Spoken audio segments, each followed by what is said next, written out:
비정규직 노동자들이 정규직 전환과 임금 인상을 요구하며 내일 총파업을 합니다. 교육당국은 대책을 마련하고 있습니다.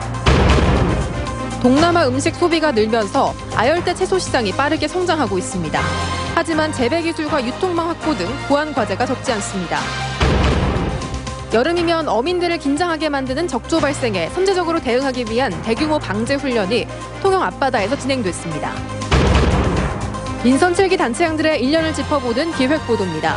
오늘은 장충남 남해군수와 변광현 거제시장의 일년을 짚어봤습니다. 계속해서 경남 소식 진주에서 전해드립니다. 경남을 포함해 전국의 학교 비정규직 노동자들이 내일 총파업 투쟁에 나섭니다. 교육당국이 대책 마련에 나섰지만 전체 학교 3곳 가운데 한 곳은 급식 차질이 불가피할 전망입니다. 이재경 기자가 취재했습니다. 학교 급식 조리원과 돌봄 전담사 등 도내 학교 비정규직 노동자들이 내일부터 파업에 돌입합니다. 학교 비정규직 문제는 비정규직 노동자가 나서지 않으면 그 누구도 대신해서 해결해 주지 않는다는 것을 재차 보았기에 우리 스스로 목소리를 내기 위해 이렇게 파업 투쟁에 나선다. 핵심 요구 사항은 기본급 6.24% 인상과 정규직 전환입니다. 하지만 교육당국은 기본급 1.8% 인상을 고수하고 있는 상황. 학교 비정규직 노동자들과 파업 직전까지 막판 협상을 벌였지만 서로의 입장차만 확인한 채 결렬됐습니다. 이에 따라 내일부터 사흘 동안 전국적으로 5만여 명이 총파업에 돌입하며 도내에서는 노조 측 추산 3,500여 명, 교육청 추산 2,000여 명이 참여합니다. 이로 인해 268곳이 학사 일정을 조정하거나 대체급식을 하는 등 급식의 차질을 빚는 도내 학교는 모두 3곳 중 1곳 꼴입니다. 경남교육청은 파업 차질을 최소화하기 위해 대책 마련에 나섰습니다. 급식을 제공하지 못하는 학교는 개인별 도시락을 준비하거나 빵이나 우유 같은 대체급식을 제공합니다. 또 방과 후 돌봄 교실을 운영하고 있는 도내 500여 곳의 초등학교에는 내부 대체 인력을 투입하고 학교장 재량에 따라 단축 수업을 실시할 방침입니다. 상황실을 설치해서 비상대기 체제를 갖추고 있고요. 각 지원청과 학교 계속 유기적으로 소통하면서 지금 저희가 돌발 상황이라든가 어떤 긴급 사태에 대해서 대응을 할 예정입니다. 한편 고속도로 요금 수납원들과 민간위탁업체 소속 환경미화원 등 도내 공공부문 비정규직 노동자 150여 명도 이번 파업에 동참합니다. 도내 비정규직 노동자들이 잇따라 총파업을 예고한 가운데 원만한 합의를 이끌어내기 위한 정부와 지자체의 근본적인 대책 마련이 시급해 보입니다. MBC 뉴스 이재경입니다. 기후와 식생활 변화, 다문화 가족 증가로 아열대 채소 재배가 크게 늘고 있습니다. 하지만 재배 기술 체계화와 수급 조절, 유통망 확보 등 보완해야 할 점이 한두 가지가 아닙니다. 김태석 기자입니다. 농민들이 40도가 넘는 온도 속에서 아열대 채소인 오크라 열매를 따내고 있습니다. 아토피 등의 피부 질환과 혈당 조절에 좋다고 알려져 최근 수요가 크게 늘어난 작물입니다.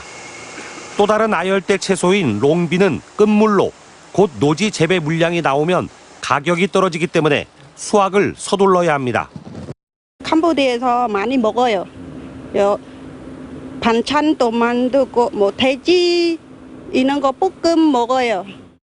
이 농장은 2년 전 다문화 가정의 자활을 돕기 위해 문을 연 뒤 지금까지 11가지 종류의 아열대 채소를 재배했습니다. 이젠 그 영역을 국내 농가와 귀농 예정인까지 넓혀 이론과 실습 교육을 펼치고 있습니다. 수확한 작물은 인근의 매장에 마련된 로컬 푸드 코너에서 판매되며 외국인 노동자와 이주 여성들이 많이 찾고 있습니다. 국내 아열대 채소 재배는 매년 급증해 1,200여 농가에 200헥타르에 달하고 있고 시장 규모는 300억 원 정도로 추정하고 있습니다. 가격이 2배 이상 뛰어오르는 겨울철에는 열풍기를 이용해 최저 온도를 20도 이상으로 유지해 재배를 합니다. 하지만 재배 기술 지도와 수급 조절, 판로 확보는 제대로 이루어지지 않고 있습니다. 구체적인 기술 지도가 아직은 못 되고 있습니다. 안 되고 있고 아열대 채소 재배를 하는 게 굉장히 좋다라고 말씀은 하시지만은 이제 후속 조치가 안 되고 있는 거죠. 특히 지역의 농협과 지자체와 협업 체계를 구축해 작물의 단기화, 규모화, 조직화가 시급합니다. MBC 뉴스 김태석입니다. 올해도 폭염 탓에 바닷물 온도가 올라가면서 적조 피해를 걱정하는 양식 어민들이 있습니다. 남해안에서는 민관, 군경이 참여해 혹시 모를 적조 확산 방지를 위한 대규모 방제 훈련이 펼쳐졌습니다. 그 현장을 서창호 기자가 다녀왔습니다. 경남 통영시 산양읍 앞바다. 적조 상황에 대비한 대규모 방제 훈련이 펼쳐지고 있습니다. 경보가 내려지자 방제선이 황토물을 뿌리고 하늘에 떠 있는 드론은 적조 발생 범위를 살핍니다. 해경 방제정과 해군 군수 지원정을 비롯해 민간 다목적 관리선도 동원됩니다. 준비 사항을 사전에 점검하고 문제점이 발견되면 즉시 개선 보완하여 적조 발생 시 신속히 대비하기 위하여 남해안에는 해마다 여름이면 바닷물의 온도가 높아지면서 적조가 발생하는데 올해도 예년과 비슷한 7월 하순쯤 적조가 찾아올 것으로 예상됩니다. 대만한류가 남해안으로 강하게 유입될 것으로 전망이 됩니다. 장마가 끝나는 7월 하순경부터는 적조생물 성장이 빨라질 것으로. 유해성 적조생물은 양식 어류 아가미에 달라붙어 어류의 질식사를 유발합니다. 때문에 적조 피해를 줄일 수 있는 가장 효과적인 방법은 적조주의보가 내려지면 먹이 공급을 중단하는 겁니다. 전문가는 또 가두리 양식장 이동과 판매 시기를 앞당길 필요가 있다고 말합니다. 한편 경상남도는 어민들에게 대응 장비를 미리 챙기는 등 사전 준비에 각별한 주의를 당부했습니다. MBC 뉴스 서창호입니다. 사천시 욕지도 풍력단지 조성 반대대책위원회 어민 500여 명이 오늘 삼천포항에서 풍력발전단지 조성 반대 집회를 열었습니다. 이들은 욕지도 인근 해상에 64기의 풍력발전기를 설치하면 소음과 진동, 전자기파, 부유물 등으로 장어와 물메기, 돔 등 주요 어종들의 서식지를 파괴하는 것은 물론 태풍에 따른 비상 대피 때 충돌도 빚을 수 있어 강력히 반대한다고 목소리를 높였습니다. 거창구치소 갈등 해결을 위한 주민투표에 대해 학교 앞 교도소 반대 거창 대책위가 오늘 저녁 총회를 열어 입장을 결정하기로 했습니다. 대책위 관계자는 총회를 통해 주민투표 참여 여부와 구역 등에 대한 최종적인 입장을 정리할 계획이라고 밝혔습니다. 한편 거창구치소 5자 협의체가 합의한 7월 중 주민투표는 투표 구역에 대한 이견으로 사실상 무산됐습니다. 민선 7기 1년을 되돌아보는 기획보도, 오늘은 장충남 남해군수입니다. 장충남 군수는 지난 1년을 통합과 소통으로 정리했습니다. 신동식 기자입니다. 장충남 남해군수는 취임 초기 선거에서 경쟁한 후보들의 공약을 포함해 모두 90건의 통합 공약을 확정했습니다. 100명의 국민소통위원회와 50명의 경제살리기위원회는 망운산 풍력발전단지와 군청사 신축, 석탄가스와 복합발전소, 남해여수 해저터널, 지역화폐 화전 발행 등 주요 정책 추진에 여론 수렴 창구가 됐습니다. 국민 의견이 군정에 반영될 수 있도록 제도적 장치도 만들어 수기 민주주의 원칙에 따라 군정을 수행토록 하였습니다. 지역의 가장 큰 현안인 군청사 신축 문제는 다음 달 최종 후보지가 발표됩니다. 쓰레기 매립장은 입지선정위원회가 가동되고 있고 관광산업의 경쟁력을 높이기 위해 남해여수 해저터널과 대명 리조트 건설이 추진됩니다. 민선 7기 1년 동안 손에 잡히는 변화의 결실을 찾아보기 어렵다는 지적에 대해서는 모든 일에는 근본을 갖추는 것이 가장 중요하며 절차와 과정을 다지는 시간이었다고 강조했습니다. 쉼없이 남해의 미래 변화를 고민해왔고 변화와 혁신을 위한 제도적 기틀을 마련하고 군정의 근본을 바로 세우는 영가 후진의 실천에 총력을 기울여왔습니다. 장충남 군수는 남은 기간 농수산업과 관광산업의 경쟁력을 높이고 청년이 머무르고 돌아오는 청년 친화도시 조성, 거점 도시와의 접근성 제고 등 3가지 사업에 집중하겠다고 밝혔습니다. 장충남 남해군수는 취임 이후 줄곧 소통과 화합을 강조해왔습니다. 오랫동안 공론화 과정을 거친 군청사 신축 부지 발표는 군정의 변화를 알리는 상징적인 사례가 될 전망입니다. MBC 뉴스 신동식입니다. 이어서 조선업 위기를 맞고 있는 거제 변광용 시장의 1년을 부정석 기자가 짚어봤습니다. 현직 대통령의 고향인 거제시. 지난 6.13 지방선거에서 민선 첫 민주당 소속의 변광용 시장이 당선됐습니다. 변 시장은 사전 5기 끝에 거제에서 진보정당 연패를 끊어냈습니다.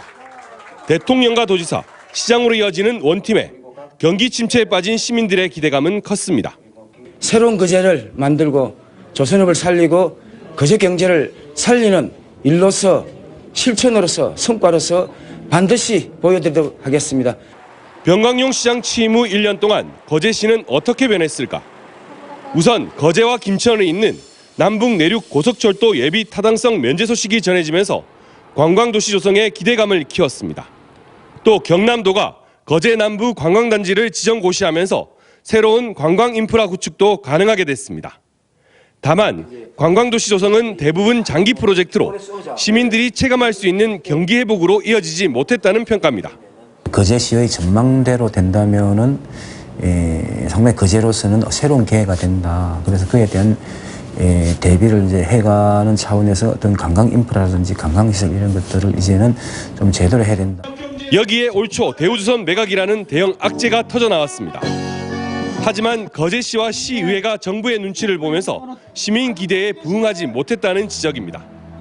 시민단체와 조선업 종사자들의 비난이 이어지는 가운데 최근 변 시장이 매각 반대 입장을 뒤늦게 밝히기도 했습니다.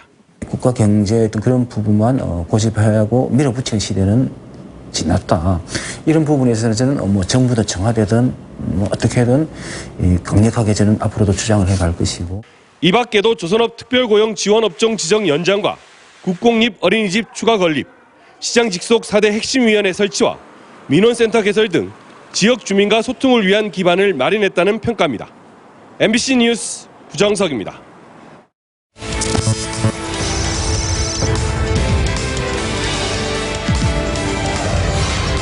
현장에서 뵙겠습니다. 다음 소식입니다. 신임 경남경찰청장의 진정무 서울경찰청 교통지도부장이 임명됐습니다. 밀양 출신으로 밀양고와 경찰대를 졸업한 진 청장은 부산경찰청 보안과장을 거쳐 서울경찰청 청문감사 담당관과 충북청 제1부장, 경남청 제2부장을 역임한 바 있습니다. 진주 지역 범죄 피해자 지원센터 등불이 오늘 창원지검 진주지청에서 배우 겸 방송인 김상중 씨를 홍보대사로 위촉했습니다. 등불은 국민들의 사랑을 받는 배우 김상중 씨가 홍보대사로서 범죄 피해자 보호 지원 제도를 알리는 데 큰 역할을 해줄 것을 당부했습니다. 남해군이 민선 7기 주요 정책을 중심으로 조직을 재설계했습니다. 기획 예산 담당관에는 청년과 혁신팀이 신설되고 이 지역 활성과에는 도시재생팀이 도시건축과로 문화청소년과에는 문화재팀이 관광진흥 담당관 소속으로 개편됐습니다. 남해군은 민선 7기 주요 정책으로 청년 친화도시 조성과 관광산업 경쟁력 강화 등을 중점 추진합니다. 합천군과 한국기원이 오늘 합천군청 소회의실에서 프로바둑팀 창단 조인식을 가졌습니다. 합천군 바둑팀은 오는 9월 시작하는 2019-2020 시즌부터 국내 최대 프로기전인 KB 바둑리그에 출전합니다. 하동군이 지역특화 스포츠 관광산업 육성 공모사업에 선정돼 드론 스포츠 대회를 잇따라 개최합니다.